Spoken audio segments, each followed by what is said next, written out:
Bom, sejam muito bem-vindos a mais um episódio do nosso Joycast. Hoje estamos aqui com a presença do pastor Wellington, pastor Juliano, mais uma vez. Eu sou o Bruno, pastor Bruno, vou estar aqui tentando intermediar aqui essa conversa da melhor maneira possível. E hoje nós vamos falar de um tema bem interessante, um tema que tem muita coisa para conversar. Vamos tentar responder todas as perguntas que foram enviadas, que é a redenção iniciada. Então, esse episódio também vai ficar disponível para a nossa jornada teológica, então se você está vendo isso através da jornada teológica também, seja muito bem-vindo. E eu queria começar com a primeira pergunta que foi enviada sobre o tema, que é o que significa dizer que se a Bíblia ela tem uma história, ela é uma grande história, como que a redenção se relaciona dentro dessa grande história que é a Bíblia? Essa eu acho que é uma boa pergunta para a gente iniciar falando da relação entre a Bíblia e a redenção e como que essa história começa e como que a Bíblia apresenta a redenção como que ela foi iniciada. Uhum. Quem quer? Começa? Eu começo? Você começa? Bom, eu tento olhar para a Bíblia, Bruno, como um grande quadro. Uhum. E cada livro da Bíblia é uma figura nesse grande quadro. Então, na minha perspectiva, a melhor maneira da gente fazer uma leitura correta da Bíblia Uhum. é você enxergando cada texto bíblico dentro do seu contexto maior, Uhum. dentro do seu contexto narrativo maior. Uhum. Foi falado já em outros podcasts, né? Dessa metanarrativa, dessa grande narrativa. Ou seja, a Sim. Bíblia é uma história de redenção. A Bíblia não foi escrita para sanar determinadas dúvidas científicas que a gente tem. Uhum. A Bíblia não foi escrita apenas como um livro que oferece exemplos Uhum. morais para serem seguidos. A Bíblia não foi escrita para tirar ou sanar curiosidades que nós temos a respeito de tudo, de todas Uhum. as matérias. Sim. Não, a Bíblia foi escrita para revelar a missão de Deus na história, o plano redentor de Deus no mundo. Então, na minha perspectiva, a maneira mais eficiente, mais eficaz da gente ler a palavra de Deus é entender que toda a palavra de Deus nos conta uma história de redenção. Então, é criação, Sim. queda, redenção e consumação. Se você Sim. tem essas etapas e você pega todos os textos bíblicos e encaixa esses textos dentro desse grande quadro, Sim. tudo passa a ficar mais claro. Sim. Exatamente.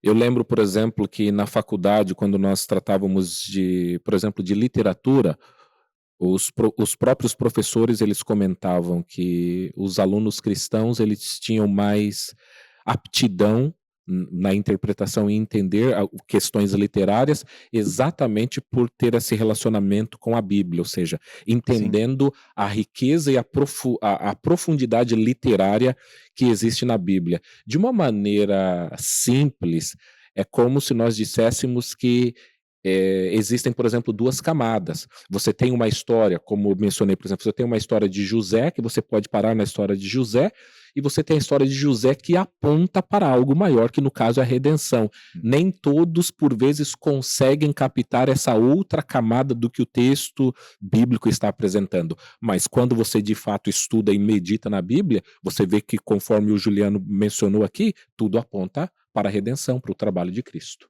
Sim, então a redenção de Deus ela começa então, ela está em toda a história da Bíblia, desde a criação, houve um momento que houve uma ruptura Uhum. e Deus continua trabalhando a redenção dele eh, durante o processo da narrativa bíblica todo. É isso que mais ou menos Perfeito. o que a gente conversou aqui sobre a relação da Bíblia e a redenção, né? É, é. Podemos?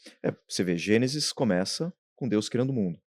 Sim, E a Bíblia termina com Apocalipse contando que esse mundo que foi quebrado por conta do pecado, que se tornou disforme sim. pela rebeldia dos nossos primeiros pais, Uhum. ele é redimido, ele é reconstruído.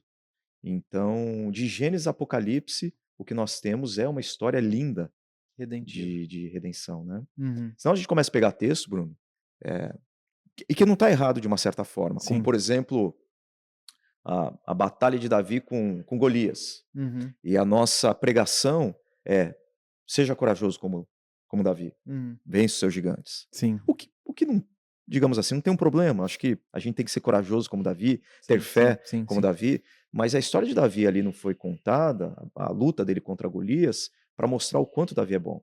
Porque Davi Sim. não era um homem bom. Faz parte do grande quadro, né? Exato.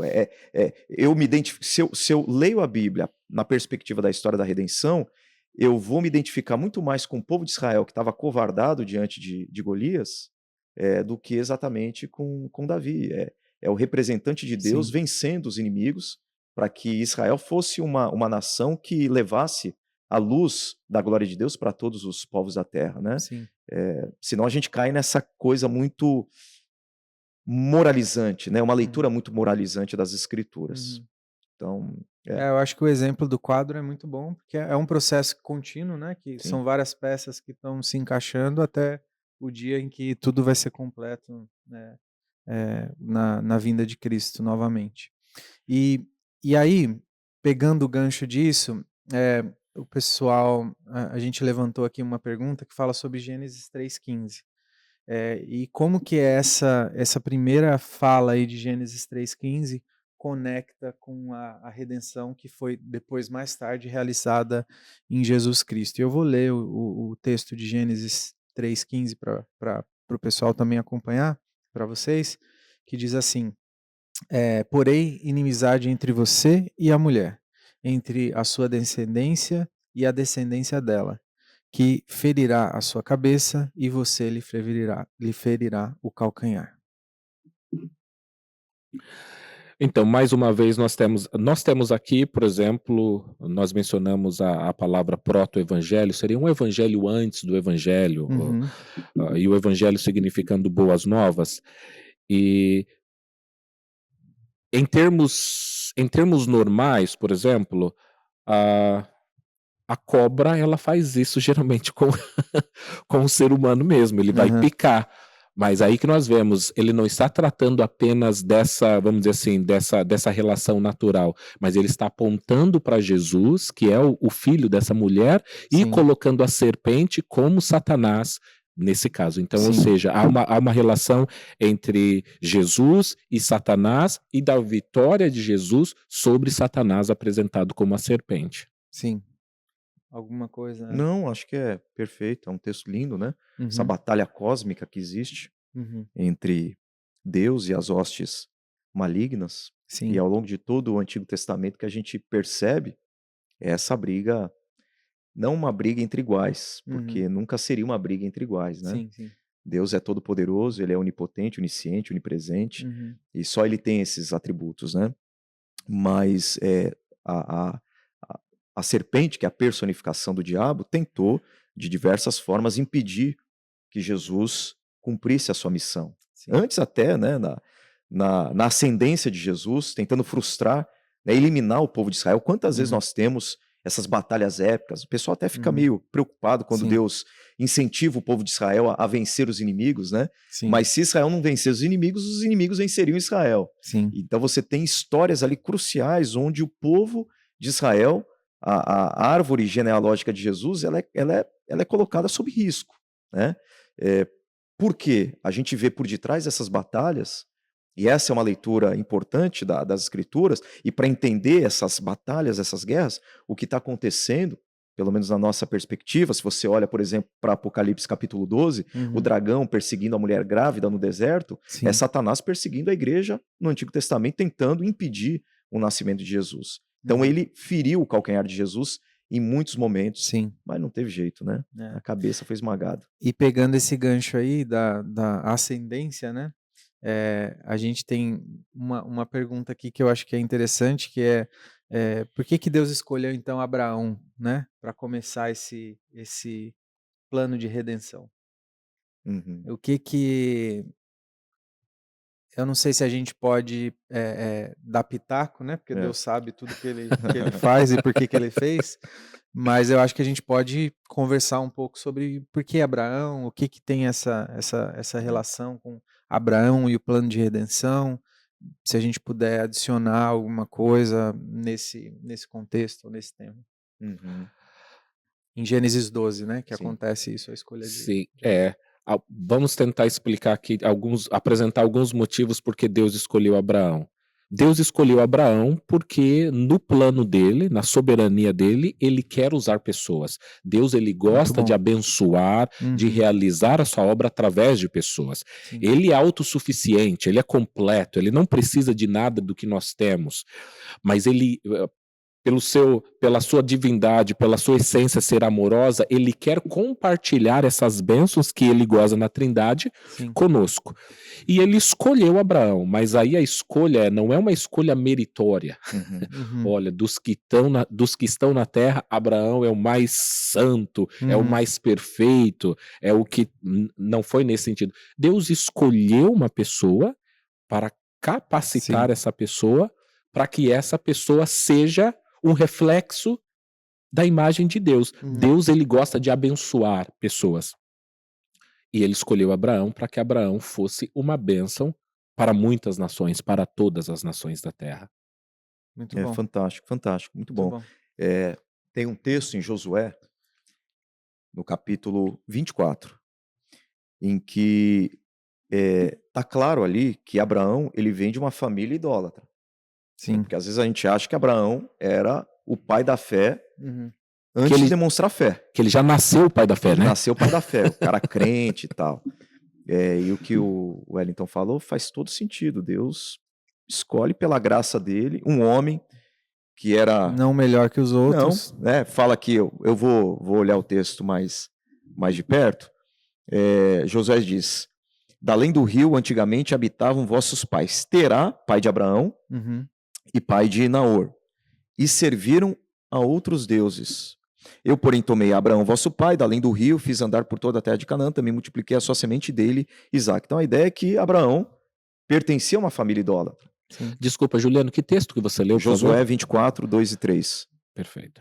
Então tá dando aí a capivara, né? A ficha criminal dos pais de Abraão. E eu não acredito que Abraão era diferente, certo? Sim. Isso é um achismo nosso, meu, particularmente. Eu não acho que Abraão era um cara diferente. Deus olhou para Abraão e falou: não, esse aí eu tenho que chamar porque esse é crente. Não, então é pela graça dele.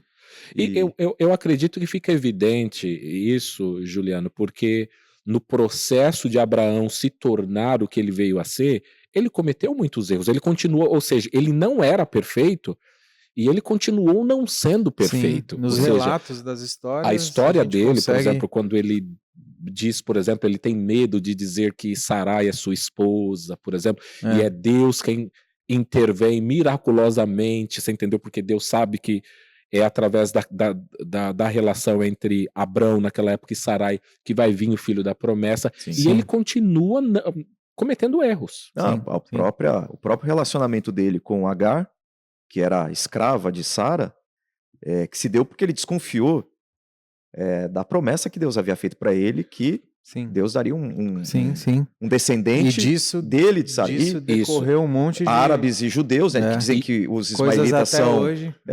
Então, E o texto diz que quando Abraão vai para o Egito e ele, enfim, mente, quando a situação é resolvida, Uhum. que Faraó lhe concede servos e servas. É muito possível que a Agar tenha sido um presente que foi dado a ele exatamente nessa situação. perfeito.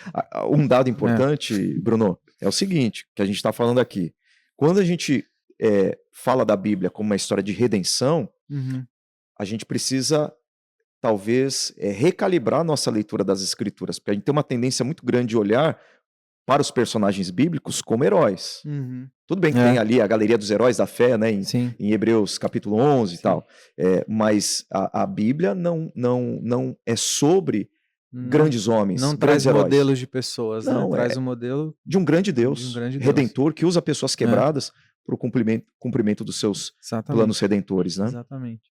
E a gente pode fazer qual a relação, a correlação que a gente pode fazer com a história de Abraão, o momento que ele a escolha dele ali com Babel? Com a Juliano. cidade. Com Babel. Bom, quando a gente tem a queda, a gente percebe ali um espiral A Babel é de como desespero, se né? fosse o ápice Sim, da corrupção humana naquele momento ali, e é bem no mesmo momento que surge a figura de Abraão, né? sim, sim. Ali mais ou menos na mesma... Você tem Gênesis 3, a queda, Sim. né? Gênesis 4, você tem o primeiro assassinato, Uhum. né? Um irmão matando outro Sim. irmão. Caim e Abel, Você tem a banalização da vida, com o Sim. descendente de Caim, Lameque, Sim. que ele fala que matou gente porque pisaram no pé dele. É. Então você vê uma coisa terrível. E aí, Gênesis e 6, só vai piorando, só né? vai piorando. Então você vê que a coisa vai piorando. Gênesis 6, história de Noé, Uhum. do dilúvio. A Bíblia chega ao ponto de dizer que Deus se arrependeu de ter feito o ser humano. Né? Claro que ali, só abrindo Tem um discussões parênteses, dentro tem desse... discussões, né? Se arrependeu, A gente acredita que é um antropopatismo, ou seja, um sentimento humano atribuído a Deus. Como a Sim. gente não consegue entender o ser sentimento de Deus, a gente né? acaba usando uma linguagem humana Que a gente para se consegue referir alcançar. a Deus.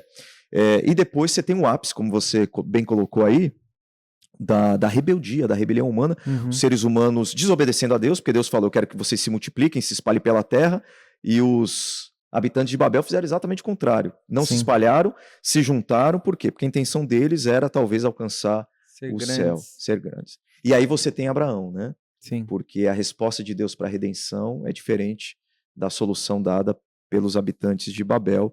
E Deus chama Abraão e diz: eu farei de você uma grande nação, eu vou engrandecer o seu nome. Então, o povo de Babel queria o seu nome engrandecido, né? Sim. E Deus falou: não são vocês, sou eu que engrandeço, né? E aí você já entrou no próximo questionamento, que é como que então essa aliança decorrente a todos esses fatos, acho que você pode entrar já um pouquinho mais nisso, pastor Wellington, como que então a aliança com Abraão aponta para a salvação, né? Aponta, que é exatamente esse final da fala do Juliano, que então em Abraão nós começamos a ver então o plano verdadeiro de Deus, que não tem nada a ver com o que o ser humano queria fazer, mas e sim com o plano dele perfeito. Então, como que a aliança com Abraão aponta para a salvação em Cristo? Porque isso, nesse momento, nós não temos todas... Hoje a gente lê a Bíblia completa e temos todo o quadro, não todo, mas boa parte do quadro já montado. Mas naquele momento, como então que isso começa a apontar para Cristo? Primeiro nós vemos uma espécie de modus operandi de Deus. O Juliano mencionou muito bem que havia uma multidão, ou seja, uma nação, um povo, todos eles se aglomerando na Torre de Babel. Todos eles juntos, ou seja, se você for contar por número, por força, eles eram grandes, eles poderiam ser poderosos, Sim. mas Deus escolhe um. Uhum. Ou seja, ele disse: eu não preciso de número, eu não preciso de força, eu só preciso de um, eu preciso de um, para mostrar a minha grandeza, para mostrar a minha soberania, e ele escolhe aquela pessoa,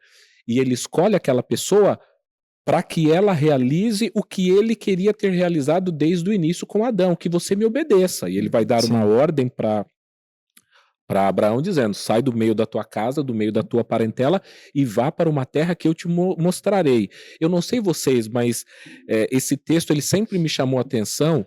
Tem vários pontos aqui, mas esse ponto é como sair de um lugar sem saber para onde você vai. Porque, por exemplo, hoje eu saí de casa sabendo eu tenho que ir ao trabalho, depois eu tenho que ir para a igreja. Eu sei aonde eu vou. Agora imagine você, vou pegar um ônibus para onde? Para o sul? Para o leste? Qual é a direção para mostrar? E Deus fala: eu quero ser a direção da sua vida. Saia e eu vou te conduzir para onde eu irei te levar. Como você bem disse, nós vamos descobrir depois que Abraão ele acaba por morar e residir no que nós vamos depois futuramente chamar de a terra prometida. Né? Aí a gente consegue compreender também por que esse homem pecador, que foi chamado de o pai da fé. Sim. Porque essa é a essência da fé. A fé, conforme a definição de Hebreus, é você ter a convicção de fatos que você não consegue ver, enxergar. Né? Então, Abraão confiou na providência de Deus. Então, às vezes a gente tem que dar um passo, né? Sem ter muita certeza do que está lá na frente, mas confiando que o nosso Deus já está lá na frente cuidando do nosso caminho. Foi o que ele fez, no caso.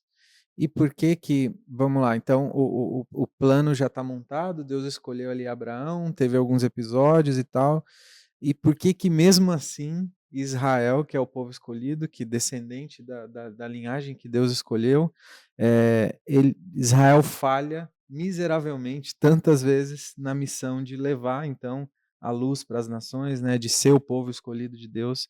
Israel falha repetidas vezes, mesmo sendo aquilo que Deus escolheu. Eh, eu acredito que nós podemos tirar várias lições e várias aplicações disso. Uma das aplicações que eu posso, eh, extrair agora, é que isso mostra a nossa natureza. Uhum. Uhum. Ou seja, o povo é um povo escolhido por Deus, mas o povo escolhido por Deus, ele é influenciado pelo pecado original. As nossas inclinações são para o mal. Uhum. Então, isso mostra, por exemplo, a importância de nós termos um Salvador, o motivo pelo qual Deus precisava enviar Jesus para nos salvar. Mas eu acredito que também o povo de Israel pecou como nós pecamos. Sim. Por exemplo, existem momentos em que deixamos de, por exemplo, de ler a Bíblia, de estudar, ou de Sim. frequentar uma igreja, ou de ouvir os nossos líderes. Toda vez que nós deixamos de obedecer alguns desses mandamentos que Deus nos deu, Sim. nós passamos a colher depois as consequências disso. Então, há fases, né? Tem momento que o povo escuta a voz de Deus, se arrepende, vai e depois volta, É. mas talvez isso, eu acho que até passando agora pro Juliano, é muito interessante, por exemplo, ler o livro de Juízes, né, conhecido como Uhum. ciclos de pecado, Sim. e ver como que as pessoas, Deus levanta um líder, enquanto as pessoas escutam aquele líder e a palavra de Deus, eles continuam num relacionamento bom. É. A partir do momento que aquela pessoa morre ou eles deixam de escutar, eles caem É. novamente. Sim. A mensagem mais importante aí é mesmo com a falha do povo, a Deus continua sendo um Deus que É mantém fiel. fiel, um Deus que continua sendo um Deus redentivo, apesar do povo, né? Acho que a mensagem não é Sim. quanto o povo falhou, mas sim quanto Deus foi fiel, É. talvez. É a fidelidade de Deus, é, é a Ele mesmo, né? É, a As sua promessas palavra, dele, não a mim. não a ninguém. É, É. E eu acho que uma palavra que define muito bem as falhas recorrentes de Israel é a idolatria, né? Acho que a sim, idolatria foi sim, talvez a pedra no sapato do povo de Deus. sim. Então, adorar outros deuses acabou afastando os hebreus Uhum. do Deus verdadeiro, dos Sim, preceitos do Deus verdadeiro. sim, E em não obedecendo aos preceitos do Deus verdadeiro, Israel acabou se assemelhando a outras nações. Se tornou uma sociedade opressora, se uhum. tornou uma sociedade ensimesmada. Sim, Deus não colocou Israel lá em Canaã para amuralhar o povo e deixar o povo ali protegido para que o povo fosse feliz para sempre, isolado. numa terra que mana leite e mel. Deus Uhum. colocou o povo lá e deu leis para que o povo fosse luz para todas as nações. Sim, E aí o povo despreza essas leis, despreza falha esse Deus, miseravelmente. não não fizeram a diferença, Sim, na história, né. Não foi luz para as nações como sim, deveria ser. sim. Então, E o que que Êxodo e a Aliança do Sinai, por exemplo, ensinam sobre a redenção? Será que a gente pode, tentar pontuar? Eu acho que é uma das perguntas também, e é um fato que não tem como não uhum, não tocar falando dessa redenção, a questão do êxodo, né, o que aconteceu com o povo e a aliança novamente feita no Sinai. Mais uma vez Deus mostrando a sua fidelidade, né. Então, e com as leis também, né. É, As leis cerimoniais, leis morais, leis civis, todas elas apontando para Cristo, né. sim. As leis civis destacando muito a questão do amor para com o próximo. Você Uhum, pega Levíticos, ali, 17, 18, 19, outros textos bíblicos, né, uhum. você vê como Deus se preocupava com Sim. as pessoas, mais frágeis, né. Detalhes, né. Detalhes, Uhum, as leis cerimoniais que diziam respeito aos sacrifícios, que uhum, apontavam para Jesus, ou uhum. seja, Deus exigindo o pagamento do pecado, o Sim, derramamento de sangue, e provendo um caminho para se relacionar com o povo. Sim. por meio do sacrifício. Então, tudo isso já, de uma certa maneira, apontava para o nosso Redentor final, para o Cordeiro de Deus que tira o pecado do mundo. Né, Wellington? Nesse texto, por exemplo, nós temos aí em Êxodo 19:6 que o texto diz que nós fomos chamados para ser um reino, uma nação de sacerdotes e uma nação santa. Uhum. Sim. Então, veja que Deus esperava que com essa aliança, que Israel fosse uma espécie de pastor ou de padre, de líder espiritual Sim. para todas as outras nações. Sim. É interessante ver, por exemplo, quando nós estudamos a história de Israel, que nós sabemos, por exemplo, que Deus ele escolhe a tribo de Levi para ser separada, para cuidar espiritualmente, por assim dizer, das outras tribos. Então, é o mesmo papel que a tribo de Levi tinha na nação de Israel, o povo de Israel deveria ter com todas as demais nações, ou seja, Uhum. de apresentar a luz, de fazer a diferença. E aí depois nós vamos ver que o apóstolo Pedro, ele vai pegar esse texto e diz: vocês agora, nós, igreja, vocês são nação santa, vocês são sacerdócio real. Sim. E agora nós temos que continuar A fim de cumprindo esse proclamar. papel. Perfeito. Interessante. E como que eu acho que o próximo fator aqui que é mais importante depois disso acontecendo são os profetas, né? Apontando então para o caminho da redenção e logo após, enfim, nos evangelhos a gente vê menções dos profetas dizendo da vinda de Cristo. Como que os profetas eles preparam o caminho para a redenção de Cristo? O que vocês acham que é mais importante pontuar no plano da redenção, o papel dos profetas? Sim, eles foram levantados por Deus para corrigir a rota do povo, Sim. para denunciar a idolatria, Uhum. para denunciar a opressão, para denunciar a perversidade, Sim. para denunciar o pecado. Então Deus os levantou para serem esses porta-vozes, Uhum. a fim de trazer novamente o povo de Deus para perto dele. Sim. E é interessante que tem um padrão nesses profetas, né? Pelo menos na maioria deles. O padrão é o seguinte: primeiro, a denúncia do pecado. Há um convite para que o povo se arrependa, Sim. mas há também um apontamento futuro, Uhum.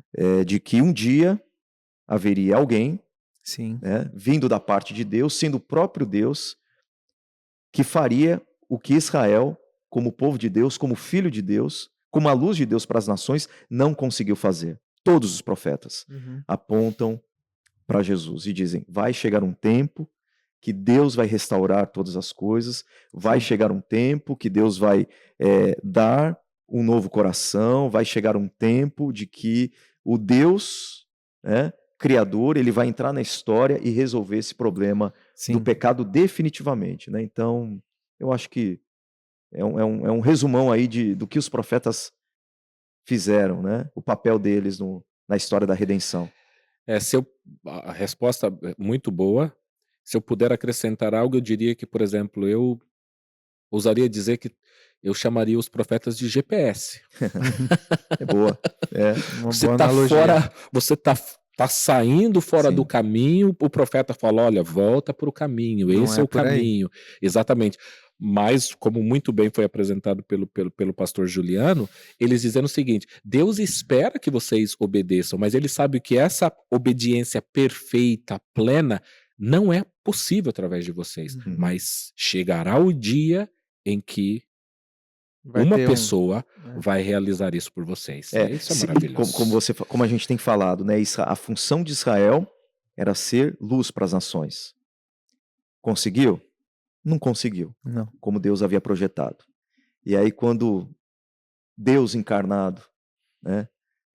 Uma das declarações, e a gente está até numa série atualmente, né? O pessoal Sim. que está acompanhando a gente nesse momento pode visitar a série Jesus Sem Filtro aí no nosso YouTube. Sim. E uma das declarações de Jesus é: eu sou a luz do mundo. Então, o que Israel não conseguiu fazer, ser luz, Jesus cumpre o papel de Israel. Eu sou a luz do mundo, e à medida que a igreja, nós estamos conectados em Jesus, vivendo os princípios e valores que Jesus ensinou, Sim, a igreja também é luz do mundo, né? sim. E essa redenção, ela não se limita, né, a uma redenção individual, mas é uma redenção que é uma restauração de toda a criação, né, de todo, não é só individualmente. O Uhum. que vocês poderiam comentar dessa redenção que se estende a toda a criação? É importante, é um fato que nem sempre é tão exposto, né? Quando a gente pensa em redenção, a gente sempre acaba tendo um sentimento um pouco egoísta de falando, eu tô salvo, e Individualista, né? É uma individualista, aplicação exatamente. individualista, é. Aham. E como que a gente pode abranger, né, essa redenção para a criação? É, o quando nós falamos da criação, Deus criou o homem, mas Deus não criou somente o homem. Sim, Deus criou o universo, a terra, o mundo. Então, ele fez um plano conjunto. E realmente, você pontuou muito bem, nós temos um viés muito individualista de pensar em redenção somente em mim, nos meus sim. amigos, na minha família, e não só também na terra. Isso traz implicações até Uhum. para a nossa vida, porque por vezes os cristãos se esquecem da nossa responsabilidade, que foi um mandato cultural lá Sim, no início, de nós sermos bons mordomos de tudo aquilo que Deus criou. exatamente. Uhum. Ou seja, o fato de nós sabermos que Deus, ele irá voltar e irá colocar tudo no seu lugar, Uhum. não nos dá o direito de hoje falar assim: De arrebentar com a "Vamos criação, né? É. vamos destruir porque É, vai chegar aí a Terra 2.0 e vai ser e vai ser excelente". Não, mas ele diz, veja, eu gosto muito de um texto também que fala assim que, a criação toda geme pela pela manifestação manifestação. dos filhos de Deus, ou seja, a terra toda espera o momento em que tudo será Nós restaurado. somos proclamadores dessa redenção, né? E ser crente também é ser eh, defensor de Sim. todas as causas que hoje em dia aí estão na moda. Não quero citar nenhuma para não. É, é. Mas assim, ser cristão é um todo, não é só individual. Sim. Você tem que dar exemplo e cuidar daquilo que Deus deixou para a gente cuidar. Você quer adicionar Eu alguma tenho o coisa? texto que o Wellington citou, Uhum. Romanos 8, Sim, 19 em no diante. 22. É. Considero, pois, que os sofrimentos do tempo presente não podem ser Muito bom esse comparados com a texto. glória que em nós será revelada. A criação aguarda, com Sim. grande expectativa, olha só, que os filhos de Deus sejam revelados, pois a criação foi submetida à inutilidade, né? Amém. Não pela sua escolha própria, mas por causa da vontade daquele que a sujeitou, na esperança de que a própria criação, olha que Uhum. coisa profunda, será liberta da escravidão que Amém. conduz à decadência para receber a mesma gloriosa liberdade dos filhos de Deus, Maravilhoso, né? né? Então, Glória a assim, Deus. a Bíblia Glória a começa Deus. com Deus criando todas as coisas, dizendo é muito bom. E no Sim. finalzinho de tudo, né? No último capítulo da história, Ele vai Deus renovando toda a fazer criação. novo todas as coisas. Então a redenção é cósmica. A gente pensa na salvação como Deus salvando almas e povoando E eu o me céu com livrando do almas. inferno, né? Não, a redenção é cósmica. Eu vou além lá. Quando a gente lê João 3,16, quando Uhum. diz que Deus amou o mundo, tem uma Sim. discussão. O que é esse mundo aqui? O termo grego é cosmo. Deus amou o mundo, Deus amou toda a criação, Uhum. né? Uhum. Então, quando Jesus foi para a cruz e derramou o sangue dele, e depois de 3 dias ressuscitou, Uhum. ele reconciliou consigo mesmo todas as coisas, Uhum. inclusive a criação, Amém. né? E para finalizar, a gente tem nossa última pergunta e o que então, já que entendemos melhor a redenção e todos os vieses, né, que isso engloba, não só individual, mas sim da criação, como que foi uma pincelada, né, em poucos minutos aqui a gente não consegue aprofundar em tudo que se fala na Bíblia sobre a redenção, mas acho que a gente conseguiu mapear para as pessoas pelo menos entenderem o processo. Então, já que a gente entendeu esse processo e como que a Bíblia apresenta e a relação da Bíblia com a redenção, como que significa hoje, né? Hoje, então, nós estamos aqui numa realidade no Canadá, em Hamilton, como que a gente vive dentro dessa realidade que é a redenção que foi realizada por Cristo, né? Hoje nós temos, como falamos lá no início, antes eles só tinham aquele pedacinho, hoje a gente já tem um pedaço Uhum. considerável. como que é viver, então, hoje, debaixo da redenção de Cristo? Porque alguns questionamentos se levantam, coisas ruins acontecem, Uhum. e como que isso se dá hoje, então, vivendo debaixo da redenção de Cristo, alcançado pelo amor de Cristo? Temos muitas maneiras de de responder e abordar a questão.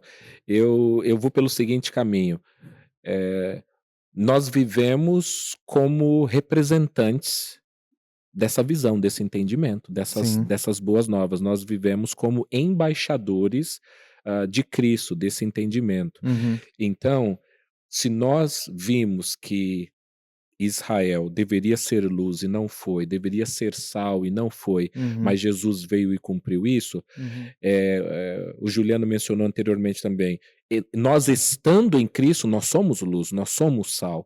sim, Agora, o que eu acho muito interessante disso é o seguinte, nós podermos olhar para trás e ver como Deus conduziu todas as coisas, como nada fugiu do seu sim, controle, Uhum. como ele tem o controle, a soberania de todas as coisas.